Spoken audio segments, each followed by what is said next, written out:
एक बार फिर से आप सभी का स्वागत है मेरे प्यारे दोस्तों आपके अपने यूट्यूब चैनल पर। मेरे प्यारे दोस्त, अगर आप एमए फर्स्ट ईयर में हैं और आपने समाजशास्त्र ले रखा है तो इस वीडियो को पूरा देखिएगा, क्योंकि वीडियो में जो है काफ़ी ज़्यादा मज़ा आने वाला है और वीडियो आपके लिए काफ़ी ज़्यादा इंपॉर्टेंट भी होने वाला है। ठीक है, इंपॉर्टेंट इसलिए होने वाला है मेरे प्यारे दोस्त, क्योंकि हम बात करने वाले हैं समाजशास्त्र के पेपर नंबर 1 के बारे में, जिसका नाम है सामाजिक विचारों का इतिहास। ठीक है, ये आज आपकी छठी नंबर की क्लास होने वाली है। अगर आपने इसके पहले की 5 क्लासें प्लस एक सिलेबस का वीडियो नहीं देखा है तो उन सारी चीज़ों को आप जाके चैनल पर देख सकते हैं और उनसे लाभान्वित हो सकते हैं। ठीक है, तो चलिए देखते हैं आज की क्लास का जो हमारा प्रश्न होने वाला है वो है कि कौटिल्य द्वारा वर्णित, क्या मेरे प्यारे दोस्त, कौटिल्य ने जो बताया है, क्या राजा के कर्तव्यों की विवेचना कीजिए, कि मतलब राजा के कौन कौन से कर्तव्य हो सकते हैं, ये कौटिल्य ने जो बताया है उसके बारे में आपको यहाँ पे बताना है। ठीक है, तो इसका जवाब आपको देना होगा इस प्रकार से।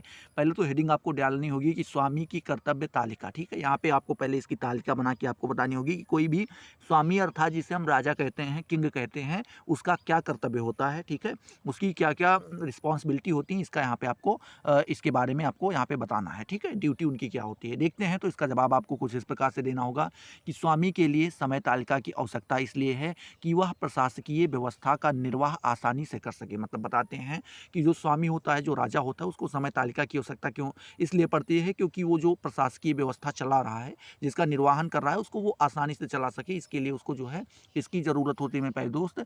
इसीलिए उसको समय तालिका की आवश्यकता होती है, टाइम टेबल की आवश्यकता होती है। ठीक है, आगे बात करें, आचार्य कौटिल्य ने सम्राट चंद्रगुप्त के लिए जो समय तालिका प्रस्तुत की थी वह निम्न है। उन्होंने जो है, आपके आचार्य कौटिल्य थे, उन्होंने चंद्रगुप्त के लिए कुछ तालिका तैयार की थी। उनके जो पूरा दिनचर्या होती थी उसके उसमें उनको क्या क्या करना है उसकी जो है एक तालिका तैयार की थी। वो कुछ इस प्रकार से यहाँ पे बताया गया है। पहला यहाँ पे आपको बताया गया है कि 1:30 से या 3 बजे प्रातः, सुबह सुबह की बात कर रहे हैं, 1:30 बजे से लेकर के 3 बजे के बीच में नींद का त्याग करना। मतलब या तो 1:30 बजे रात से लेकर के और 3 बजे के बीच में उस राजा को अपना बिस्तर छोड़ देना चाहिए, उसको नींद छोड़ देनी चाहिए। ठीक है, राजा नींद का त्याग संगीत या तुर्य घोष करके घोष से करते हैं। मतलब यहाँ पे कहते हैं कि जो राजा थे वो अपनी जब नींद त्यागते थे, मतलब जब सो के उठते थे, तो उनके जो सो के उठने का तरीका होता था वो कुछ इस प्रकार से होता था कि या तो वो संगीत, मतलब उनके यहाँ पे जब रात के 1:30 बजते थे, सुबह के 1:30 प्रातः के बजते थे या 3 बजती थी, तो उस समय उनके यहाँ धीरे धीरे संगीत बजा जाता था। उस संगीत को सुन के राजा उठते थे। या तुर्य, तुर्य की घोष मतलब ये होता है मेरे भाई दोस्त, कुछ वो जो आप मूवी वगैरह देखते होंगे या रामायण वगैरह देखते होंगे, तो कुछ ऐसे लिए रहते हैं, उसको बजाते हैं पी पी करके, उससे उनकी नींद को खोला जाता था। ठीक है, बात आगे बात करें, धर्म और शास्त्रों का स्मरण करके दैनिक जीवन के कार्यों के लिए तैयार होते हैं। मतलब पहले वो क्या करते हैं, धर्म और शास्त्रों का स्मरण करते हैं, उनको याद करते हैं, फिर अपने दैनिक कार्यों के लिए क्या हो जाते हैं, तैयार हो जाते हैं। अब हम बात करें यहाँ पे 3 बजे से 4:30 बजे बाद, सुबह जो 3 बजे से 4:30 बजे के बीच का जो समय होता है, उसमें बताया गया है नीति और योजना का निर्धारण और गुप्तचरों को भोजन। मतलब बता रहे हैं कि यहाँ पे क्या भेजना। यहाँ पे कतार बताते हैं कि पहले जो उनकी नीतियाँ होती थी, जो योजनाएँ होती थीं, उनका वो निर्धारण करते थे। 3 से 4:30 के बीच में जो 1.5 घंटा का समय होता था में पैरूस, उसमें ये क्या करते थे, अपनी योजनाएँ बनाते थे, और जो इतने भी इनके गुप्तचर थे उनको क्या करते थे, उतने ही वक़्त वो 4:30 बजे तक उनको भेज दिया करते थे। ठीक है? अब बात करें तीसरे नंबर पे, यहाँ बताया गया है कि 4:30 से और जो 6 बजे सुबह का समय होता था, पुरोहितों की संगीत, ठीक है, नाश्ता लेना, चिकित्सकों, ज्योतिषियों और रसोइयों से साक्षात्कार करना होता था। मतलब कह रहे हैं कि जो उनके पुरोहित होते थे, उनके द्वारा संगीत का वो क्या करते थे, उनको सुनते थे, उनको अच्छे से फ़ील करते थे, नाश्ता लेते थे। चिकित्सक मतलब डॉक्टर लोग उनकी चेकअप वगैरह करते थे, कोई दिक्कत तो नहीं है। ज्योतिषी लोग जो होते थे और जो रसोइया होते थे, उनसे साक्षात्कार मतलब उनसे उनका जो है मेल होता था, उनसे रूबरू होते थे, उनसे मिलते थे और उनको जो है उनके बारे में हाल-चाल लेते थे, बढ़िया सब कुछ चल रहा है, कोई दिक्कत तो नहीं, ये सारी चीज़ें वो वहाँ पे करते थे। ठीक है? आगे हम बात करते हैं चौथे नंबर की। चौथे नंबर में प्यारे दोस्त आपको बताया गया है कि सुबह 6 बजे से सुबह 7:30 बजे तक जो 1.5 घंटे का समय होता था, 6 से 7:30 के बीच का, उसमें बता रहे हैं कि श्रोताओं को संबोधित करना। मतलब कह रहे हैं कि जो श्रोता लोग होते थे उनको संबोधित किया जाता था। सैनिक और वित्तीय सलाहकारों से विचार विमर्श करना। मतलब जो आपके सैनिक होते थे, सैनिक के जो अध्यक्ष होते थे उनसे, और जो इनके वित्तीय सलाहकार होते हैं, पैसे रुपयों का खर्च देखते थे, कितना आया कितना गया, उन लोगों से क्या करते थे, ये उनसे सलाह करते थे, उनसे विचार विमर्श किया करते थे। ठीक है, अब बात करते हैं पांचवा जो यहाँ पे बताया गया था, वो बताया गया था कि सुबह 7:30 से 9 बजे के जो बीच का समय होता है, 1.5 घंटे का, इसमें इन्होंने बताया था ग्रामीण और नगरीय जनता से क्या करना, स्वतंत्र वार्ता, मतलब कह रहे हैं कि जो ग्रामीण की नगरीय जनता होती थी उनको बता दिया जाता था कि सुबह 7:30 से 9 के बीच का समय होता है, इसमें आप खुल के राजा से बात कर सकते हैं, ठीक है। तो ये उनका वो समय हो जाता था। फिर 9 से 10:30 जो 1.5 घंटे का समय होता था, उसमें ये स्नान करते थे, भोजन करते थे, धार्मिक ग्रंथों का अध्ययन करते थे, ठीक है। स्नान भोजन करके वो धार्मिक ग्रंथों का अध्ययन करते थे, ये 1.5 घंटे का समय होता था, ठीक है।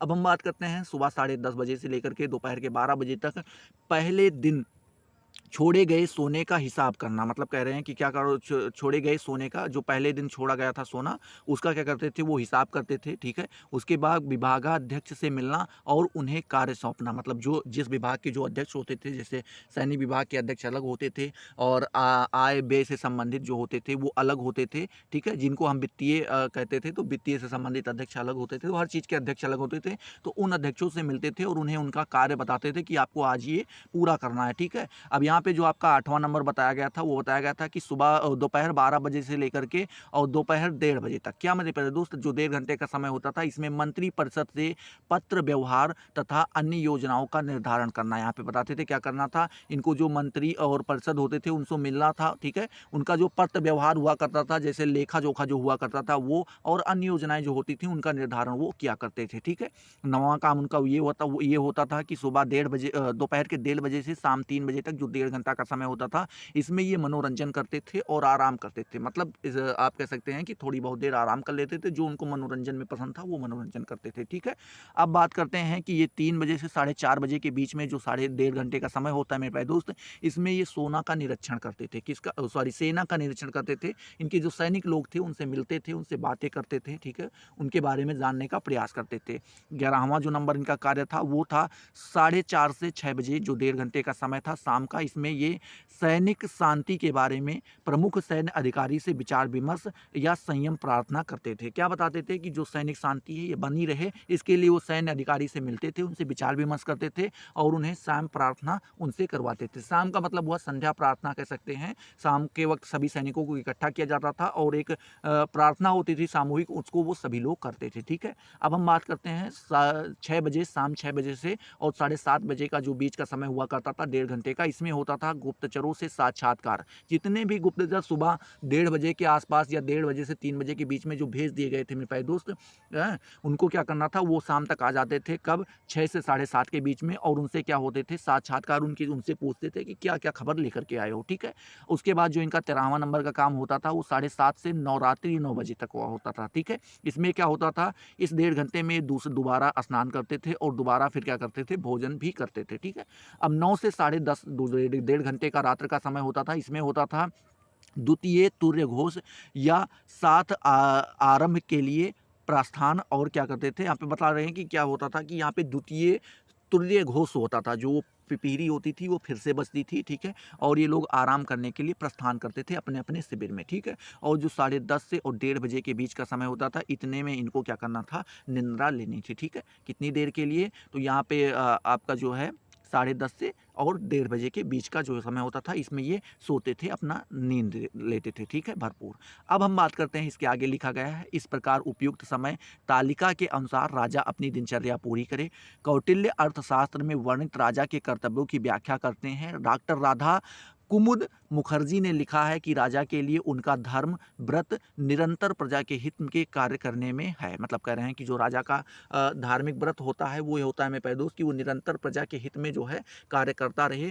उसका सर्वोत्तम धार्मिक उत्सव क्या है, प्रशासकीय कार्य करना। मतलब बताते हैं उसका जो सबसे बढ़िया धार्मिक उत्सव होता है वो ये होता है कि उसका जो प्रशासनिक कार्य है वो अच्छे से चलता रहे। उसका दान प्रजा के साथ समानता का व्यवहार करना, ठीक है। उसके बाद क्या है, मतलब कह रहे हैं कि जो वो दान करना चाहता है अगर कुछ, तो वो ये करे कि सभी प्रजा के साथ जो है समानता का व्यवहार करे, किसी के साथ कोई आनाकानी ना करे कि ये हमारे खास हैं तो इनके लिए कुछ अलग व्यवस्था की जाए और ये हमारे खास नहीं तो इनके लिए कुछ अलग व्यवस्था ना की जाए, ठीक है।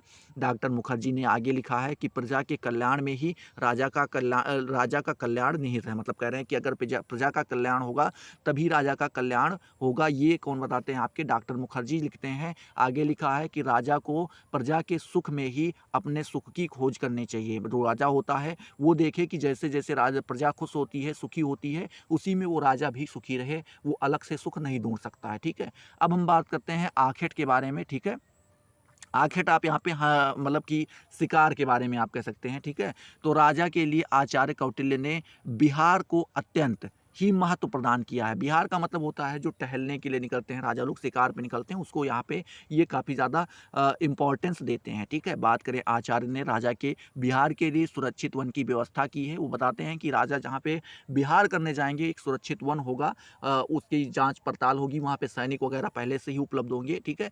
आगे लिखा है सुरक्षित वन चारों तरफ से खाई द्वारा सुरक्षित घेर घेर दिया गया हो। मतलब कह रहे हैं कि क्या हो कि वन के चारों तरफ खाई बना दी जाए, उसमें पानी वगैरह छोड़ दिए जाएँ, इस प्रकार से उसको सुरक्षित किया जाए। उसमें बाहर जाने के लिए का एक ही रास्ता होना चाहिए। मतलब कह रहे हैं कि उससे बाहर निकलने के लिए केवल आपके पास एक ही मार्ग हो। उसमें विभिन्न प्रकार के जानवरों को छोड़ दिया दिया जाना चाहिए। मतलब कह रहे हैं उसमें अलग-अलग जो जानवर होते हैं उन सभी को क्या कर देना चाहिए, उसमें छोड़ देना चाहिए। राजा सिर्फ़ उन्हीं जंगलों में शिकार के लिए जाए। मतलब बता रहे हैं कि क्या हो, जो राजा होता है वो केवल उन्हीं जंगलों में शिकार करने के लिए जाएगा जो वो निर्धारित करते हैं, जो पहले ही वन रक्षकों द्वारा चीतों ठीक है, चीतों, लुटेरों तथा अन्य के खतरे से मुक्त कर दिए गए हों। मतलब कह रहे हैं कि जो क्या कर दिए गए हों, पहले से ही जो वन रक्षक होते हैं उनके द्वारा क्या कर दिया गया हो, चीते जो होते हैं जो राजा को नुकसान पहुंचा सकते हैं, जब लुटेरे होते हैं ये राजा को नुकसान पहुंचा सकते हैं, तो इन लोगों से ये क्या कर दिया जाता है, वो वन मुक्त कर दिया जाता है, उस वन को सुरक्षित कर दिया जाता है।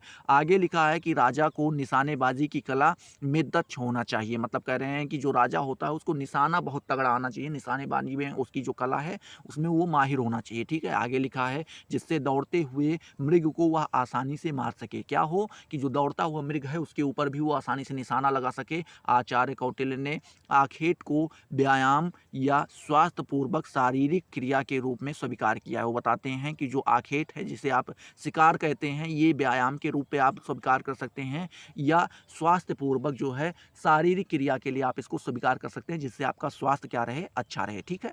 अब हम देखते हैं सुरक्षा के उपाय के बारे में भी बताया है इन्होंने। किसके बारे में, सुरक्षा के उपाय के बारे में। आचार्य कौटिल्य के ग्रंथ अर्थशास्त्र का प्रारंभ राजा की सुरक्षा से होता है। मतलब कह रहे हैं कि जो आचार्य कौटिल्य है उनका जो ग्रंथ है अर्थशास्त्र, उसमें आपको प्रारंभ में ही राजा की सुरक्षा की बात की जाती है।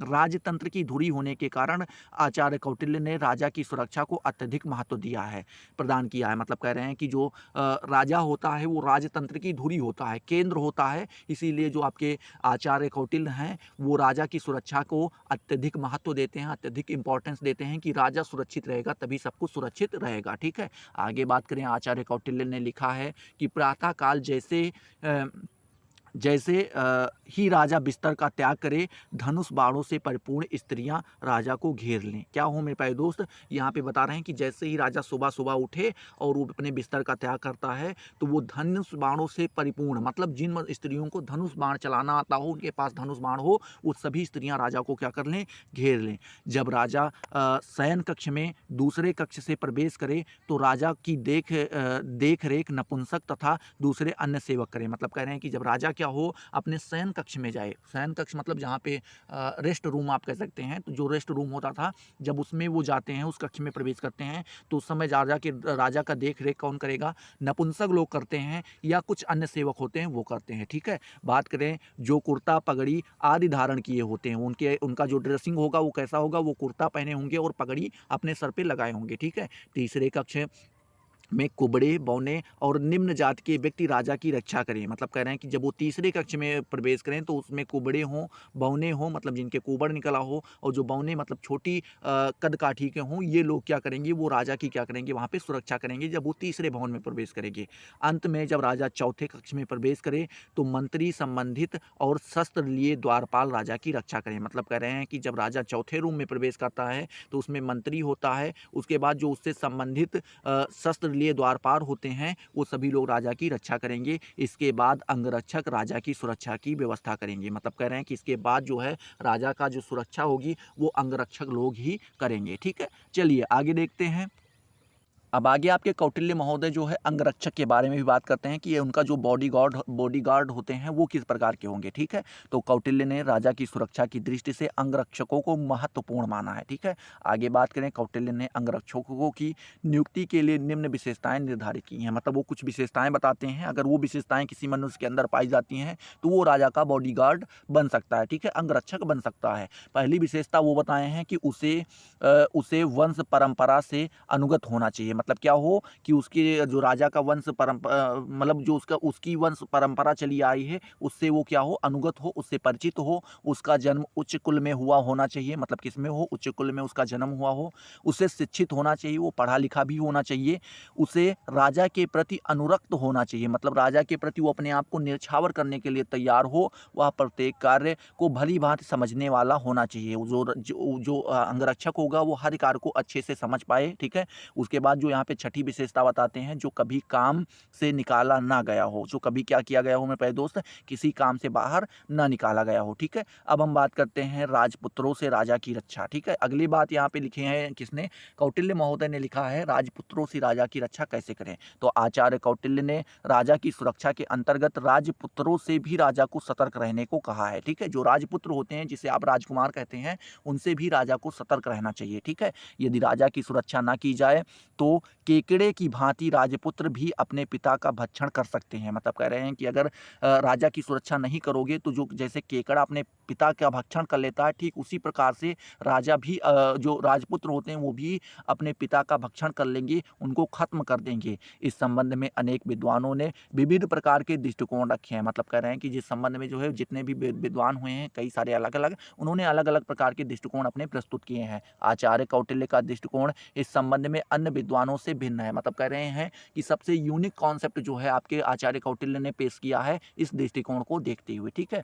उनके अनुसार कच्ची आयु से ही यदि राजपुत्र को किसी व्यसन में फंसा दिया जाएगा तो वह वह धुन की भांति ही राजकुमार का सर्वनाश कर देंगे। मतलब कह रहे हैं कि जब कच्ची उम्र में ही यदि राजपुत्र को किसी व्यसन में फंसा दिया जाएगा तो वो क्या कर देगा मेरे प्यारे दोस्त, वह धुन जो होती है उस समय जो उसको वो धुन सवार हो गई तो धुन की भांति क्या हो जाएगी मेरे प्यारे घुन की भांति क्या करेगा, घुन की भांति ही राजकुमार का सर्वनाश कर देंगे, ठीक है। बात करते हैं सरल स्वभाव के राजकुमार को कच्चे घड़े की भांति होते हैं। मतलब कह रहे हैं कि जो राजकुमार सरल स्वभाव के होते हैं वो कुछ कच्चे घड़े की भांति होते हैं, जो सामने आने वाले दूध, पानी या घी को चूस लेते हैं। मतलब कह रहे हैं कि जो सामने आते ही जैसे कच्चे घड़े में दूध रख दो, पानी रख दो या घी रख दो, जैसे जिस प्रकार से वो खींच लेता है, सोख लेता है, ठीक उसी प्रकार से वो भी उन चीज़ों को खींच लेते हैं, सोख लेते हैं। उन्हें बचपन से ही शिक्षित करने का प्रयास किया जाए। मतलब उनको किस प्रकार से करना चाहिए,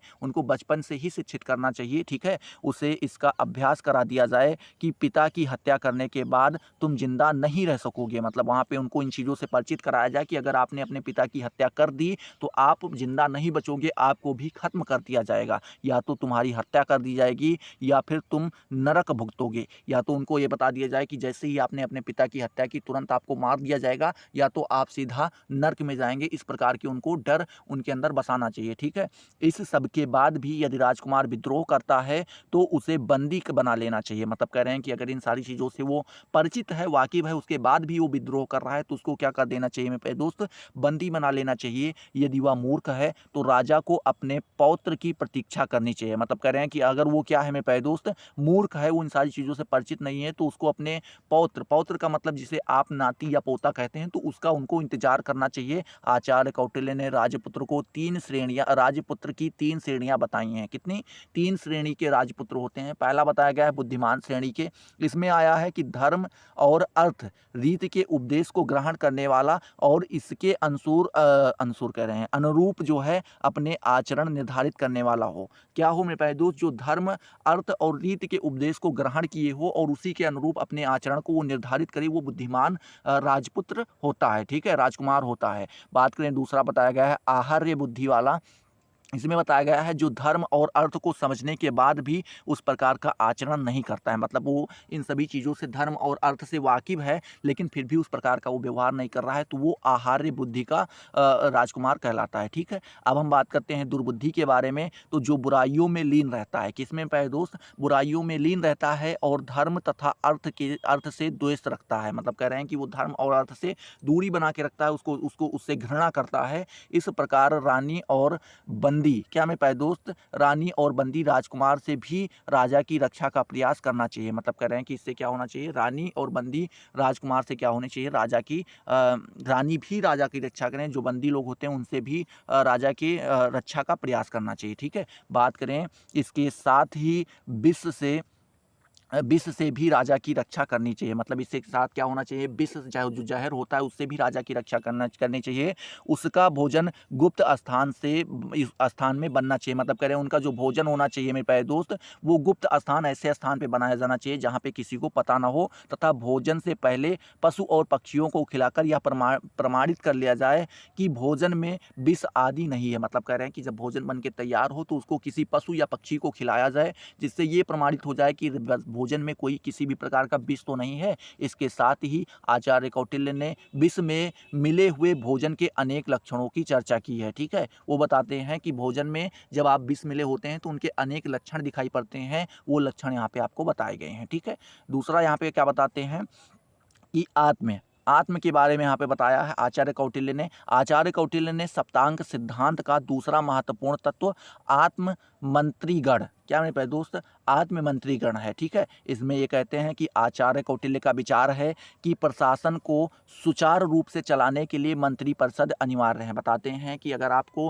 प्रशासन अच्छे से चलाना है, सुचारू रूप से चलाना है बिना किसी बाधा के, तो आपको मंत्री परिषद का गठन करना होगा। आचार्य ने मंत्री के संबंध में भारद्वाज, क्या मैं पैदोस भारद्वाज, पारसार, ठीक है, उसके बाद विशालाक्ष वात व्याधि आदि विद्वानों के मतों का अवलोकन किया है। ठीक है, कौटिल्य का विचार है कि योग्य मंत्रियों की नेक सलाह से ही राजा अपने कार्य का संपादन सफलतापूर्वक कर सकता है। मतलब बताते हैं जो मंत्री योग्य होगा और वो अपनी सलाह जो है नेक रूप से देगा, उसी का पालन करके राजा अपने कार्यों का संपादन जो है सफलतापूर्वक कर सकता है। राजा स्वयं कितना भी बुद्धिमान क्यों ना हो, उसे योग्य मंत्री की आवश्यकता पड़ती है। मतलब कह रहे हैं कि राजा कितना भी बुद्धिमान क्यों ना हो, लेकिन उसको किसी न किसी योग्य मंत्री की आवश्यकता पड़ती है। साथ ही लिखा गया है मंत्री परिषद की, क्या मेरे प्यारे दोस्त, कौटिल्य जी ने मंत्रिपरिषद की उपयोगिता के लिए कौटिल्य के रथ का उदाहरण दिया है। ठीक है, बात करते हैं, कौटिल्य ने रथ का उदाहरण दिया है।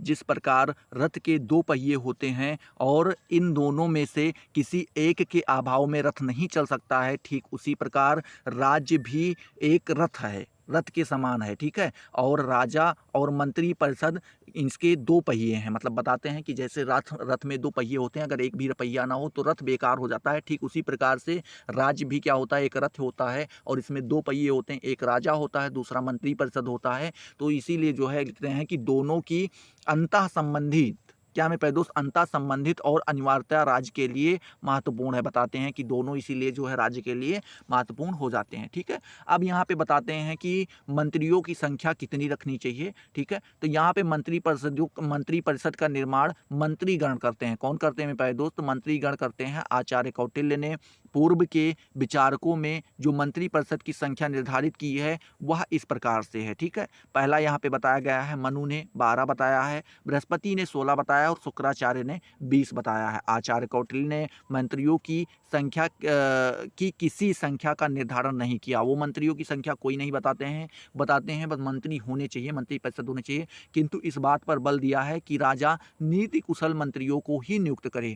कार्यों की आवश्यकता, क्या मेरे प्यारे दोस्त, कार्यों और आवश्यकताओं के आधार पर मंत्रियों की संख्या निश्चित की जानी चाहिए। जो आपके आचार्य कौटिल्य हैं वो बताते हैं कि जैसा जैसी आपकी आवश्यकता हो, जैसे जैसे कार्य हों, उसके आधार पर आप मंत्रियों की संख्या नियुक्त कर सकते हैं। लेकिन आपके मनु ने बताया है कि इनके जो है मंत्रियों की संख्या 12 होनी चाहिए, बृहस्पति ने बताया है 16 होनी चाहिए, शुक्राचार्य ने बताया मंत्रियों की संख्या 20 होनी चाहिए। ठीक है, अब हम बात करते हैं मंत्रणा के बारे में। तो राजा को अपने मंत्रियों के साथ मंत्रणा भी करनी चाहिए। मतलब उनसे बातचीत लगातार बनाए रखना चाहिए, संबंध बनाए रखना चाहिए। राजा को एक मंत्री से मंत्रणा ना करके 3-4 मंत्रियों के साथ मंत्रणा करनी चाहिए। मतलब राजा एक मंत्री के साथ नहीं, 3-4 मंत्रियों को एक साथ बुलाए, उनके साथ मंत्रणा करे। उसके बाद राजा को अपने मंत्रियों के साथ निम्न विषयों पर मंत्रणा करनी चाहिए। जो राजा होता है उसके यहाँ पे कुछ विषय बताए गए हैं, उन विषयों पर राजा को अपने मंत्रियों के साथ मंत्रणा मतलब बातचीत करनी चाहिए। क्या बताया गया है, नवीन प्रारंभ किए जाने वाले कार्यों के संबंध में मंत्रणाएं करना और इन कार्यों की सफलता के लिए योजनाएं बनाना और नीति का निर्धारण करना, ये पहला हो जाता है। दूसरा ये बताया गया है, कार्यों के संपादन के लिए धन की व्यवस्था। कोई भी कार्य अगर आप संपूर्ण करना चाहते हैं तो उसमें जो धन की आवश्यकता होती है मेरे प्यारे दोस्त, उसकी व्यवस्था करना, कैसे होगा कैसे नहीं होगा, ये सारी मंत्रणा भी वहाँ पे की जानी चाहिए। देश और काल की विभिन्न परिस्थितियों का विचार, यहाँ पे देश और काल का जो समस्याएं हों उन सारी चीज़ों के ऊपर उनके चर्चा करनी चाहिए। नवीन प्रारंभ किए गए कार्य की सफलता में आने वाली बाधाओं को दूर कैसे करेंगे, इसके बारे में भी उनको चर्चा करनी चाहिए। चाहिए, कार्य की सिद्धि पर विचार करना चाहिए, ठीक है। उसके बाद यहाँ पे योग्य पदाधिकारियों की नियुक्ति और सख्ती पर विचार करना चाहिए, कौन से अधिकारी जो हैं योग्य हैं, कौन नहीं योग्य हैं, इसकी नियुक्ति करनी चाहिए और उसके बाद सख्ती पर भी विचार करना चाहिए, ठीक है। आगे लिखा है दुर्ग जिसे आप किला कहते हैं और पशुओं की स्थिति और सख्ती पर विचार करना चाहिए। आपका जो दुर्ग है, किला है और पशुओं की स्थिति कैसी है इसके बारे में भी उनको चर्चा करनी चाहिए और सख्ती पर विचार भी करना चाहिए, ठीक है। अब बात करते हैं मंत्रणा स्थल, जहाँ पे ये चर्चा करेंगे अपने मंत्रियों के साथ पे, वो स्थल कहाँ होगा? तो राज्य और प्रशासन के संबंध में आचार्य कौटिल्य ने मंत्रणा को अत्यंत महत्व प्रदान किया है। मंत्रणा की महत्ता के लिए स्थान का महत्व भी अनिवार्य हो जाता है। मतलब कह रहे हैं कि अगर आप मंत्रणा की महत्ता देखें तो उसके अनुसार देखें तो स्थान का भी महत्व क्या हो जाता है मेरे प्यारे दोस्त? अनिवार्य हो जाता है।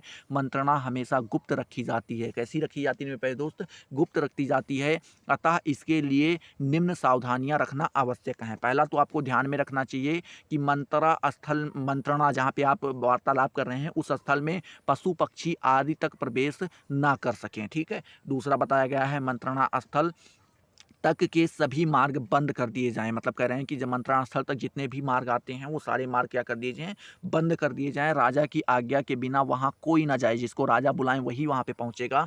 ऐसे व्यक्तियों से मंत्रणा करें जो कामी, क्रोधी और लोभी ना हो, जिनके अंदर काम की भावना ना हो, क्रोध ना हो, लोभ ना हो, उन सभी लोगों उन्हीं से क्या करें? राजा जो है मंत्रणा करें, विचार विमर्श करें, ठीक है। अब हम बात करते हैं मंत्री की योग्यता के बारे में। तो मंत्री की योग्यता के बारे में आचार्य कौटिल्य ने मंत्री बनने के लिए निम्न योग्यताओं की चर्चा की है, वह इस प्रकार से हैं। यहाँ पे 10 योग्यताएं बताई गई हैं। पहला बताया गया है वह स्वदेश में उत्पन्न हुआ हो, जिस देश में रहता है वहीं की उसकी पैदाइश हो, वह अच्छे कुल में पैदा हुआ हो। तीसरा उन्होंने बताया है उसमें किसी प्रकार का दुर्गुण ना हो, मतलब जुआ ना खेलता हो, शराब ना पीता हो, इस प्रकार का। वह निपुण सवार हो, मतलब क्या हो मेरे प्यारे दोस्त? सवार करने वाला, सवारी करने वाला घोड़ा वगैरह पे, इस पे अच्छा उसके अंदर कला हो। उसे ललित कलाओं का अच्छा ज्ञान हो। किसका हो मेरे प्यारे दोस्त? ललित कलाओं का अच्छा ज्ञान होना चाहिए। वह अर्थशास्त्र का विद्वान हो, ठीक है। उसके बाद वह स्मरण शक्ति वाला हो, कोई किसी भी बात को वो देर समय तक याद रख सके। वह चतुर हो, ठीक है। उसके बाद वह वाक्पटु हो। क्या हो मेरे दोस्त? वाक्पटु हो और वह दबंग हो, ठीक है। किस प्रकार का हो? दबंग हो। इस प्रकार के मंत्री की कल्पना जो है आपके कौन करते हैं? कौटिल्य महोदय करते हैं, ठीक है। चलिए आगे देखते हैं। 10 नहीं, यहाँ पे टोटल 24 विशेषताएं बताई गई। 11वीं विशेषता उन्होंने बताया है वह प्रतिवाद और प्रतिकार करने में समर्थ हो, ठीक है। उसके बाद वह उत्साही हो, उसके अंदर हमेशा उत्साह होना चाहिए। उसे प्रभावशाली होना चाहिए, ठीक है। वह सहिष्णु हो, ठीक है। उसके बाद वह पवित्र होना चाहिए। वह मित्रता के योग्य हो, ठीक है। वह दृढ़ प्रतिज्ञ हो, जिस चीज़ की उसने प्रतिज्ञा कर ली हो उस पर वो टिका रहे। वह स्वामी भक्त होना चाहिए, मतलब जिसके अंडर में काम कर रहा है उससे कभी वो धोखा ना देने वाला हो, इस प्रकार का, ठीक है। आगे लिखा गया है उससे स्वस्थ होना चाहिए, वो स्वस्थ हो, किसी भी प्रकार का उसके अंदर रोग ना पाया जाता हो। वह धैर्यवान होना चाहिए, जिसके अंदर धैर्य हो।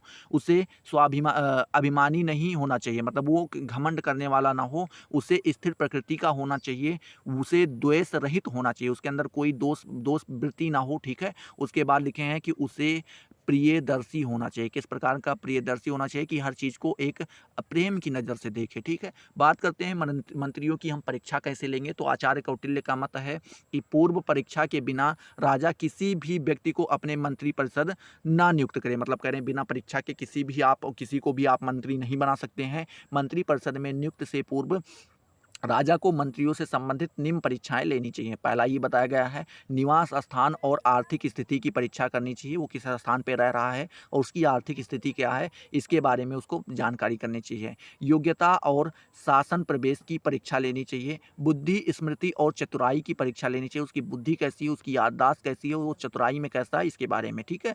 वाक्पटुता, ठीक है, वाक्पटुता, प्रगल्भता, उसके बाद प्रतिभा की परीक्षा उसकी लेनी चाहिए। उत्साह, प्रभाव और सहिष्णुता की परीक्षा लेनी चाहिए, ठीक है। छठी उन्होंने बताया है मेरे प्यारे दोस्त, छठा नंबर उन्होंने बताया मेरे प्यारे दोस्त की पवित्रता होनी चाहिए, उसके अंदर मित्रता का भाव होना चाहिए और दृढ़ स्वामी भक्ति की परीक्षा उसकी लेनी चाहिए, ठीक है। आगे उन्होंने बताया है कि शक्ति, बल, स्वास्थ्य, गौरव और स्थिर वृत्ति आदि की परीक्षा लेनी चाहिए। स्वभाव और प्रकृति की उसकी परीक्षा लेनी चाहिए, ठीक है। अब हम बात करते हैं मंत्री परिषद के बारे में। मंत्री परिषद का आप गठन कैसे करेंगे? तो मंत्रियों की उपयुक्त परीक्षा के बाद राजा मंत्री परिषद का निर्माण करे। जैसे कि ऊपर लिखा जा चुका है, आचार्य कौटिल्य ने मंत्रियों की कोई निश्चित संख्या नहीं दी है, ठीक है। उसके समय मंत्रियों के जो पद थे वे निम्नलिखित हैं। उस समय जो मंत्रियों के पद होते थे, पहला तो पुरोहित का पद होता था, दूसरा राजस्व मंत्री होते थे, तीसरी समाहर्ता के होते थे, चौथी सन्निधाता के होते थे, ठीक है। उसके बाद पांचवें आपके मंत्री परिषदाध्यक्ष होते थे, फिर उसके बाद कोषागार का मंत्री होता था, फिर दंडपाल होते थे, फिर सेनापति होता था, फिर मुख्य न्यायाधीश होते थे और लास्ट में आपके युद्ध मंत्री हुआ करते थे, ठीक है। तो ये 10 प्रकार के मंत्रियों की यहाँ पे विवेचना की गई है, ठीक है। हम बात करते हैं मंत्रिपरिषद और स्वामी के बारे में। तो आचार्य कौटिल्य ने स्वामी और मंत्रिपरिषद के संबंध का भी वर्णन किया, मतलब इनके बीच में कैसे संबंध होने चाहिए।